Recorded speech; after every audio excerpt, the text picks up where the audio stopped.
Sejam muito bem-vindos a mais um episódio do Na Letra da Lei com Gisele Almada. Hoje nós vamos fazer um formato um pouquinho diferente. Eu tenho o prazer de receber aqui, para um bate-papo bem informal, mas muito produtivo, o oficial de registro do Cartório de Registro Civil de Miracatu, Flávio de Mello Almada Ferreira.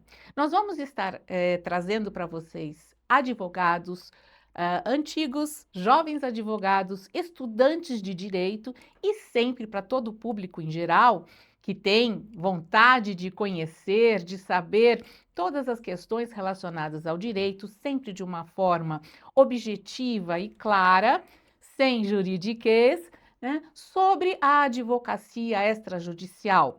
Então, nada melhor do que trazer com quem trabalha exatamente nesta área, para que possa nos trazer dicas e nos ensinar como nós devemos fazer o passo a passo para melhorar a nossa atuação na área extrajudicial. Uma área hoje que está ganhando um espaço grande dentro da advocacia, mas que nós não temos ainda uma preparação para atuar de forma significante neste eixo.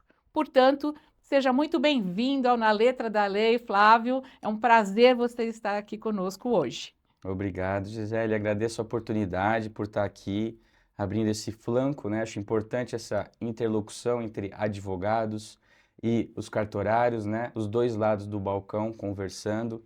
Ajuda a parte da advocacia, ajuda a parte cartorária, ajuda o judiciário como um todo.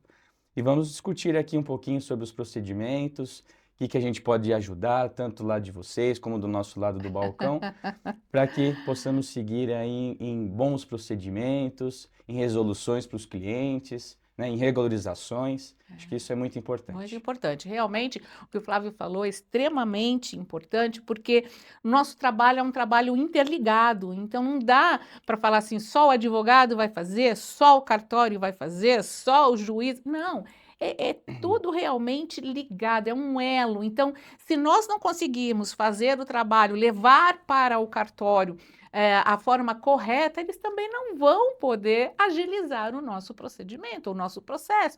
Então, é importante mesmo esta interligação e esta comunicação entre todos os participantes aí para o melhor andamento de um processo e assim economizarmos tempo e às vezes até valores para os nossos clientes.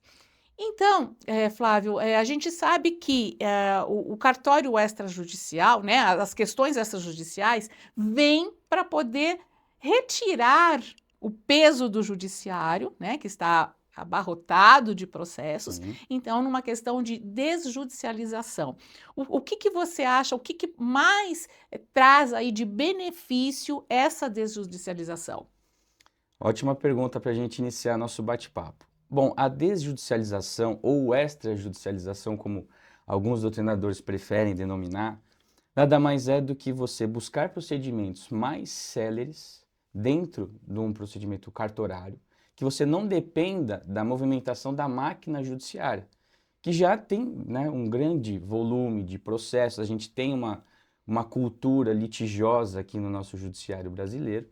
Então, nós vemos acompanhando, né, atualizações legislativas, resoluções do Conselho Nacional de Justiça, em que buscam retirar alguns procedimentos que eram exclusivamente judiciais para passar por extrajudicial, que nada mais é dentro do cartório.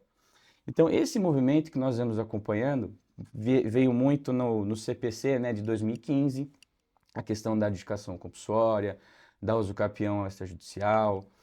A gente vem acompanhando esse movimento legislativo e, em paralelo, nós, tanto da atividade desse lado do balcão como vocês, nós temos que ir nos atualizando para que os procedimentos corram também dentro do cartório, bem, sem precisar de uma autorização ou sem precisar judicializar essa questão. Isso é muito importante, porque senão acaba travando de alguma forma todo o andamento, né? Então, se todas as vezes a gente tiver no meio de um processo, ter que parar para poder pedir uma ordem judicial, então pouco vai adiantar, né? Então, eu preferi entrar no judicial, que já fica lá direto. Uhum. Então, por isso é importante esta evolução legislativa que nós tivemos em vários segmentos, e nós vamos aí conversar sobre alguns, para poder facilitar todo esse trabalho e todo o procedimento. E assim também dar maior autonomia aos cartórios, né, para que eles possam então realizar com mais facilidade todos esses procedimentos, todos esses processos. Por exemplo, a gente pode iniciar com o inventário, né? A gente sabe que o inventário pode ser feito de maneira extrajudicial. Antes havia uma implicação de que teriam que ser todos maiores, não podia com testamento, etc. e tal. Uhum. E agora, como é que funciona? Bom, acho que o inventário é um dos principais procedimentos que a gente consegue resolver hoje dentro do cartório sem precisar de uma disputa judicial. É claro que em alguns casos nós sabemos, né, que há inventários mais enrolados, a depender das questões familiares e patrimoniais, que fica um pouco difícil de você tirar isso do judiciário.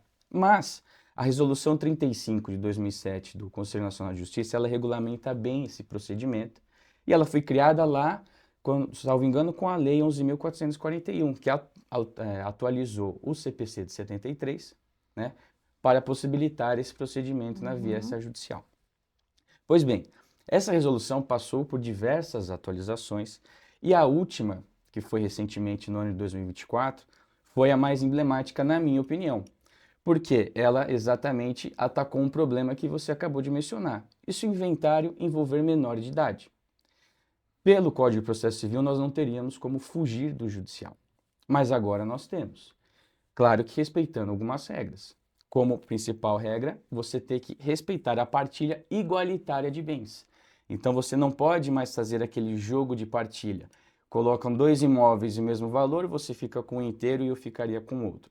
Se o inventário envolver menor de idade, esses dois bens teriam que ser partilhados de forma igualitária, respeitando a cota hereditária do menor e dependendo de um parecer favorável do Ministério Público. Então, nesse caso, no inventário extrajudicial envolvendo menor de idade, a participação do Ministério Público ela é imprescindível. Mas você retira esse procedimento do judiciário e passa a tramitar exclusivamente perante um tabelionato de notas e posteriormente um registro de imóveis. Certo, isso já facilita sobremaneira. Saiu uma decisão recente de que poderiam se fazer agora, pode se fazer agora, uma partilha que não seja igual, né, para todos os herdeiros. Mas olha, a dica aqui é importante, não quando tiver menor. Então, se tiver menor, seja no judicial ou seja no extrajudicial, há necessidade de ter uma partilha igualitária. Então, a gente tem que prestar atenção nessas jurisprudências que vêm, que não cabem para todos os casos. Eu digo isso até porque as pessoas que são mais leigas ouvem falar, saem a notícia e acham, não, mas eu posso fazer, aqui pode, ó, aqui está dizendo aqui, ó, o STJ falou que pode, ou o STF falou que pode, né? E não é assim. Cada caso, eu sempre falo nos episódios, cada caso tem que ser analisado dentro das suas peculiaridades. Então, não serve para todo mundo. Se tiver menor, não pode fazer essa partilha desigual, não é isso? Perfeito, perfeito. E um outro ponto de atenção também, já fazendo essa equiparação do inventário judicial com o extrajudicial, é no caso de que o autor da herança, o decurso no caso, ele tem um nascituro, ou seja, um filho concebido, mas ainda não nascido.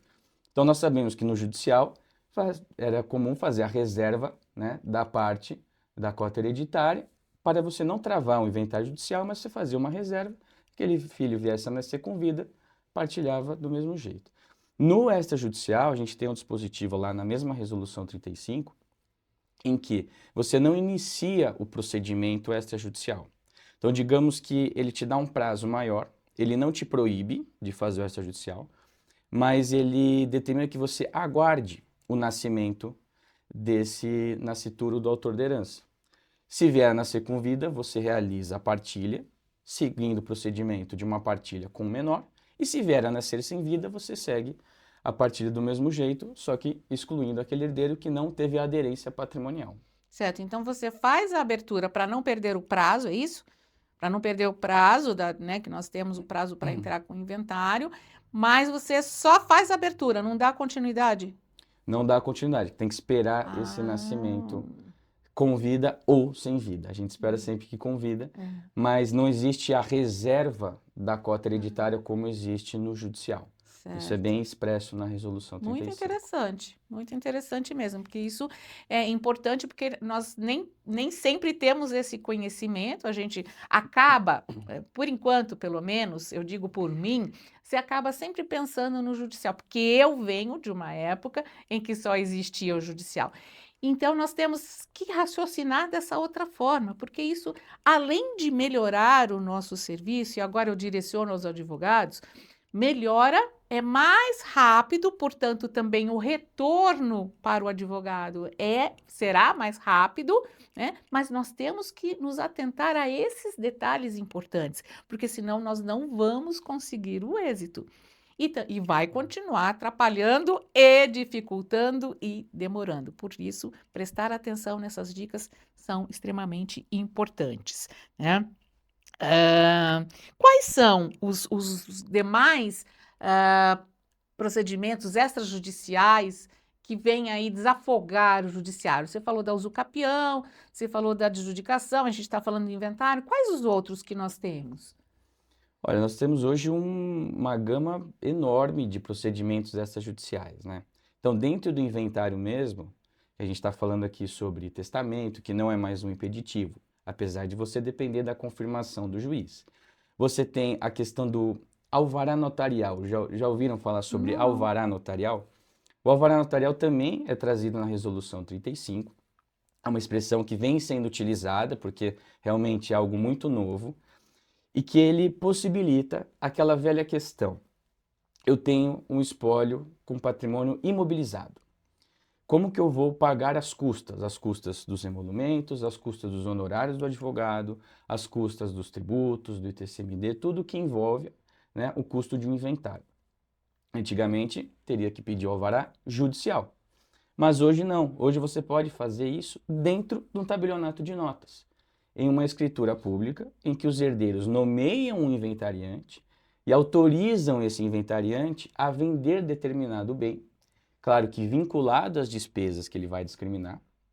Esse inventariante ele dá uma garantia, fidejussória é uma garantia real, e com essa escritura ele pode vender um bem do espólio para pagar as custas do inventário e realizar de forma extrajudicial, sem depender de uma autorização judicial. Que maravilha. Então isso é um procedimento também dentro do inventário que facilita e muito a vida do advogado, a vida do tabelião, do registrador e Da principalmente do parte. cliente. É, sim, com certeza, porque às vezes a gente vê grandes problemas realmente nesta parte, né? Doutora, eu não tenho dinheiro para pagar o ITCMD, como é que eu vou fazer? Então, ou o inventário fica parado, ou às vezes, hoje não com as decisões que nós temos, mas havia um tempo em que não se dava um alvará para vender, por exemplo, um terreno, uma propriedade, um imóvel, mesmo com a finalidade de pagar o tributo. Então, os processos ficavam arquivados anos e anos sem continuar, sem dar andamento, atrapalhava a vida do cliente, que não podia fazer nada com aquele imóvel, né? E também do advogado, que dependia da conclusão do inventário até para receber seus honorários. Então, com isso, facilita e muito, né? Bastante. É muito interessante, realmente. Eu acho que não são todos os advogados que têm conhecimento desse alvará, então é importante aí mais um ponto, mais uma dica importante para vocês e para mim também, né, em relação a essa possibilidade de termos o alvará extrajudicial. Quanto mais ou menos em média leva o inventário extrajudicial? Olha, vai muito depender, né, da questão da partilha. Então, obviamente, quando estamos falando de um procedimento extrajudicial, e isso é uma coisa que nós temos que talvez melhorar na nossa cultura, é um método consensual e não litigioso. Porque se for litigioso, não temos como fazer na via extrajudicial. Mas com todas as documentações, que nós temos um rol de documentos tudo na resolução, com a apresentação já de um plano de partilha para o tabelião, O prazo em si ele é muito curto. Lógico que vai depender do volume de trabalho do cartório, né? Há cartórios maiores, há cartórios menores. Mas com tudo isso pronto, entregue ao tabelião, você pode sair com uma escritura no mesmo dia ou na mesma semana. Então, lógico, depende da dinâmica, mas a ideia é sempre ser o procedimento mais célere possível. Porque no tabelionato de notas não tem, propriamente dito, um prazo para que ele elabore a escritura. Não tendo prazo, você pode sair de lá já com a escritura. Você senta com os herdeiros, com o inventariante, numa sala de reunião, já monta o plano de partilha, elabora a escritura, lê, eles assinam, recolhem o ITCMD e está tudo certo. De lá você leva essa escritura para o registro de imóveis, para regularizar daí a propriedade. Mas é um prazo muito exíguo, muito curto, que você pode sair no mesmo dia com a escritura. Vejam então a vantagem em relação ao judicial e extrajudicial. Então, a possibilidade de ter este processo, este inventário terminado no mesmo dia, por exemplo, como foi falado, né?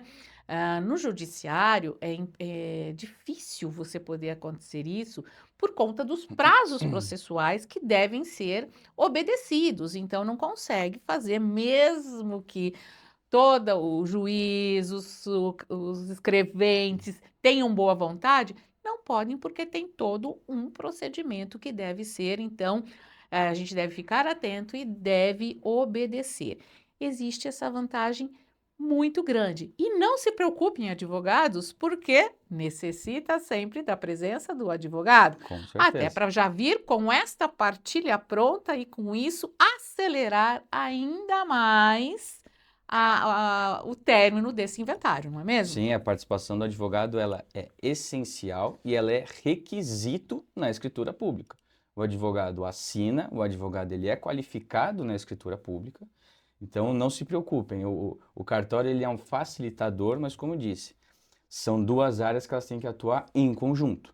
Então o advogado, ele, além de já participar, já fazer essa análise prévia de documento, já chegar com um plano de partilha pronto, que vai facilitar e acelerar o processo dentro do tabelionato, ele é um requisito para a escritura pública. Então, vocês não vão ser dispensados jamais desse procedimento.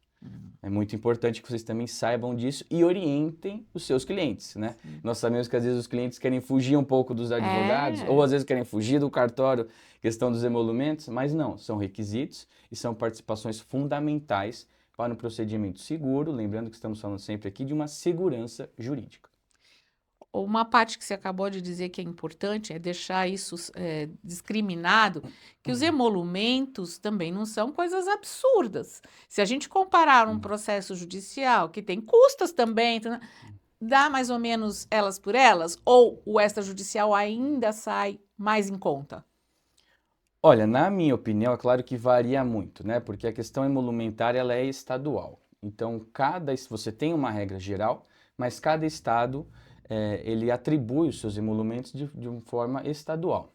Então, depende do percentual, depende das faixas de valor, mas em uma regra geral, pelo que eu estou vendo até das custas judiciais, o judiciário está mais caro que o extrajudicial. É claro que nós vimos numa cultura, porque o cartório é burocrático, porque o cartório é caro, mas na verdade não, você ganha muito em outros aspectos. E o cartório ele parece mais caro porque talvez você tenha um acesso mais fácil. Quando você vai reconhecer uma firma, vai autenticar uma cópia, você está sempre pagando a famosa taxa, que todo mundo fala. Mas ele acaba sendo um procedimento muito mais barato do que um procedimento judicial. E que você tem custas, se tiver que recorrer, você tem custas para recurso, os honorários do advogado, às vezes os honorários do advogado da outra parte, Exato. né? É todo um custo total da operação que você tem que avaliar. E no cartório, por se falar de consensualidade, você não tem, você mitiga esse risco e, obviamente, você abaixa o seu custo. E também, reduzindo o seu tempo, você também abaixa o custo, porque tempo é dinheiro. É verdade. Olha só, a gente só tem vantagens nesse sentido. A mesma coisa acontece em relação ao divórcio, a união estável, necessita também, né, por ser imprescindível o advogado, então necessita da participação do advogado, mas o procedimento também é muito mais vantajoso, não é? Com certeza. Pela mesma resolução que regula o inventário, ela também regula o divórcio extrajudicial, né? Ela regulava a separação, que agora foi extinta, né? Depois do julgado do Supremo Tribunal Federal, mas, ao mesmo tempo, a resolução introduziu a escritura de separação de fato, digamos que para substituir a separação extrajudicial que foi extinta do caso do julgado do STF. Mas, sim, é um procedimento muito célere também. Lembrando, estamos falando de consensualidade. Mas o que é importante, você pode fazer uma escritura pública de divórcio e deixar a partilha para depois. Porque com isso você regulariza o seu estado civil, né? Ao menos isso, e pode fazer a partilha depois. E essa partilha pode ser feita também por meio de uma escritura pública posterior. Então não tem nenhum problema quanto a isso. E o advogado, mais uma vez, ele é um requisito também na escritura. Ele tem que assinar, ele também é qualificado, além, lógico, da essencialidade na orientação jurídica do advogado para com as partes. Isso é essencial. E o que o advogado precisa ter, na minha opinião, hoje, como mentalidade, não sei se você concorda comigo, Flávio, tem advogado que acha que sempre tem que haver litígio, sempre tem que haver briga. Ou para poder, com isso, valorizar os seus honorários, né? E que não é assim que a gente valoriza, não é? Mas sempre acha que tem que ter briga, então não quer fazer acordo, não instrui os seus clientes de que se a gente fizer algo consensual, é muito melhor do que um estranho, um terceiro que é o juiz, que é estranho àquela relação, ter que decidir por você. Então ele vai, o que o juiz vai fazer? Ele vai realmente colocar aquilo que está na lei de modo frio, né? Porque a lei tem que ser assim, para poder realmente acabar com a briga. Mas não é muito melhor que as partes estejam acordadas, que as partes possam fazer ali uma junção de vontades? Muito melhor. Todos vão sair ganhando. E com isso também vai ser muito mais rápido a resolução do seu problema. Então, nós, advogados, precisamos mudar a nossa mentalidade. Mais uma dica para todos vocês. E para mim também. Com certeza, para todos Para nós. todos nós, né? Em relação à união estável, como é que ela funciona dentro do cartório extrajudicial? Né? Há necessidade de fazer o reconhecimento? Não há necessidade? E se houver, né? Que claro que a gente sabe que é sempre melhor que se reconheça, como é esse procedimento? E o que o advogado deve estar orientando? Perfeito. A união estável ela vem passando por diversas mutações, né, dentro do nosso ordenamento jurídico, seja na via legislativa, seja na via judiciária, né? Nós temos aí a equiparação, por exemplo, do companheiro ao cônjuge, alguns termos sucessórios. Então, nós temos visto uma aproximação da união estável com o casamento. Isso vem sendo um pouco criticado pela doutrina, mas também tem outros aspectos que traz uma segurança maior perante terceiros. Então, hoje, na verdade, a união estável, por ser uma questão de fato, uma união de fato, digamos que ela não precisa de um reconhecimento formal. Mas o reconhecimento formal da união estável, ela mitiga outros riscos. E é por isso que nós, na parte daqui do balcão, sempre orientamos a formalização da união estável. Por quê? Porque com a formalização da união estável, você tem uma segurança pro próprio casal, você tem uma segurança perante terceiros, você tem uma segurança patrimonial, você tem uma segurança, inclusive em questões de filiação, né, de reconhecimento de filiação, de presunção de paternidade. Então, com o reconhecimento formal, que é por uma escritura pública, pode ser sim por uma sentença judicial, e hoje em dia você pode inclusive fazer um termo de reconhecimento dentro do próprio registro civil das pessoas naturais. Você nem depende mais de uma escritura pública no tabelionato de notas. E além desse título de reconhecimento, você tem o registro dessa união estável. Então, assim como nós temos no casamento, né? Quando você contrai um matrimônio, você registra no livro B lá do registro civil, a união estável, além do título de reconhecimento, que é o mais comum, a gente sabe que é a escritura pública, você registra essa união estável também no livro, nesse caso no livro E, no registro civil das pessoas naturais. Olha que interessante. E esse registro é que dá a publicidade e dá plenos efeitos perante terceiros dessa união estável.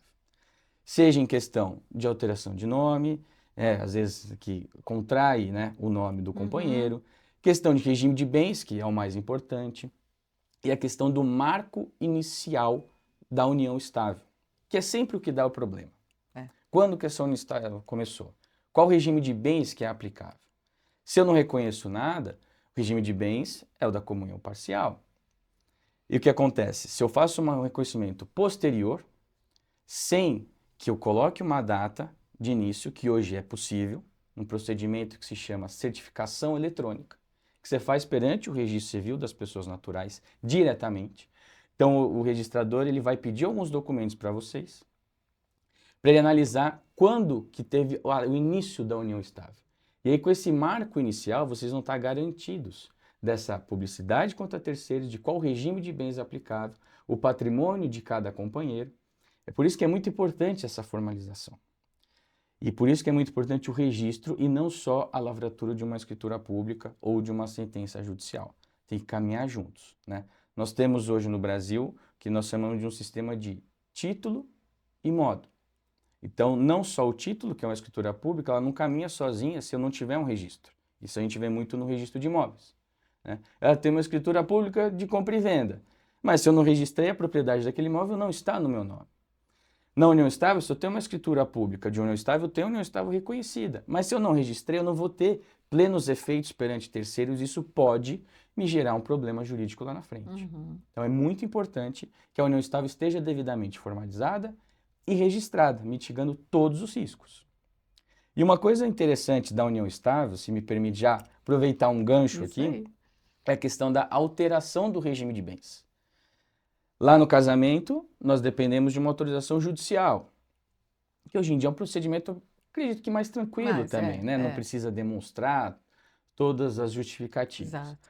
Mas na união estável, essa alteração ela é extrajudicial, diretamente no cartório. Claro que com efeitos ex nunc. Tá. Mas você pode fazer diretamente isso no cartório. E é muito importante que o advogado oriente isso. Porque, a depender da alteração do regime de bens, você terá que fazer uma partilha dos bens que ficaram dali para trás. E essa partilha depende do advogado estar lá no cartório, inclusive para assinar essa partilha. Mas é uma alteração que você pode fazer hoje extrajudicialmente e resolver um problema. Um casal que não formalizou e está pelo regime da comunhão parcial, ele pode reconhecer a união estável e alterar esse regime para uma separação de bens ou para uma comunhão universal. Com um pacto antinupcial, ele pode fazer isso. E é muito importante que se faça. Acho uma conversa importante para o casal e a regularização, isso, para proteger o seu patrimônio, eventualmente proteger filhos e tudo mais, que sabemos que são as questões jurídicas que nos complicam. As pessoas não costumam prestar essa atenção de que a gente tem que fazer as coisas para o amanhã, pensando no amanhã. Então, não, tá cômodo assim, não preciso reconhecer. A gente já está aqui vivendo com esse ânimo de família, de constituição de família. Não precisa. Precisa, porque amanhã você não é eterno também.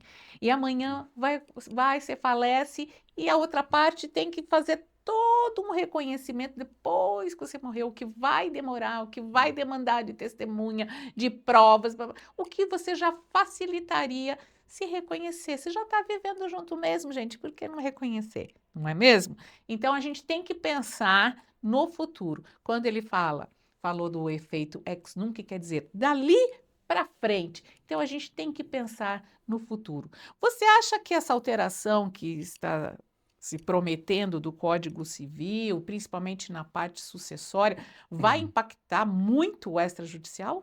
Ah, vai, com certeza. Bastante. Né, essas propostas legislativas, elas ainda estão um pouco truncadas, né? Nós sabemos que há uma necessidade de uma atualização do Código Civil, mas, ao mesmo tempo, a gente não pode deixar a questão formal ser simplesmente ultrapassada, né, atropelada, apenas por um anseio de querer resolver as coisas mais rápido. Nós temos que pautar pela nossa segurança jurídica aqui. O nosso ordenamento jurídico, às vezes, falha nisso. Né? Então, com certeza, vai influenciar muito no extrajudicial, porque está buscando né? Esse movimento de você levar os procedimentos para o cartório, para desafogar o judiciário, mas ao mesmo tempo nós temos que ter cuidados, né? Cuidados em relação à formalização, em relação à representação. Então, tem algumas críticas, acho que não é o momento, mas sim, vai impactar bastante. Mas vamos aguardar, porque no Brasil as atualizações legislativas só quando realmente acontecem.